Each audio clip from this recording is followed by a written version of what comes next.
Assalamualaikum warahmatullahi wabarakatuh. Kembali lagi bersama saya di channel Belajar Kreatif. Jadi untuk kali ini saya akan membahas ataupun memberikan suatu edukasi gitu ya, pembelajaran dalam kerajinan tangan seperti halnya ini topi terbuat dari kardus. Jadi untuk bahan-bahannya yaitu kardus yang menjadikan bahan utama dan dibungkus dengan bahan karton yang mungkin kali ini saya akan menggunakan karton hitam dan juga logo dari kertas aluminium. Dan untuk peralatannya simple, hanya gunting, double tip, staples, dan lakban bening, dan secukupnya ataupun seperlunya juga, ataupun lem bisa ditambahkan. Dan untuk mengetahui cara pembuatannya, kita simak untuk video selanjutnya. Oke. Dan inilah bahan-bahan yang saya akan gunakan untuk membuat topi yang terbuat dari kardus. Dan ini kardus yang telah saya potong dan nanti saya akan ukur dengan berbagai macam ukuran. Dan ini untuk sebuah logo yang telah saya buat dan saya bentuk, dan untuk ditempel di depannya. Dan untuk alat-alatnya mungkin ini penggaris dan double tip, gunting, dan cutter. Dan inilah langkah pertama untuk membuat sebuah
sahabat channel saya di channel Belajar Kreatif.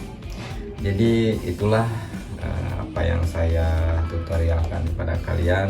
Semoga menjadi edukasi yang baik, bermanfaat untuk kalian semua dan sahabat-sahabat semua, dan menjadi inspirasi untuk kalian ataupun adik-adik yang lagi sekolah, mungkin dapat tugas dari seorang guru-gurunya untuk membuat kerajinan yang mungkin itulah bisa dicontoh ataupun bisa ditiru dengan cara-cara yang sederhana, karena kami lagi belajar juga, dan mudah-mudahan bermanfaat bagi semuanya. Alhamdulillah, waalaikumsalam.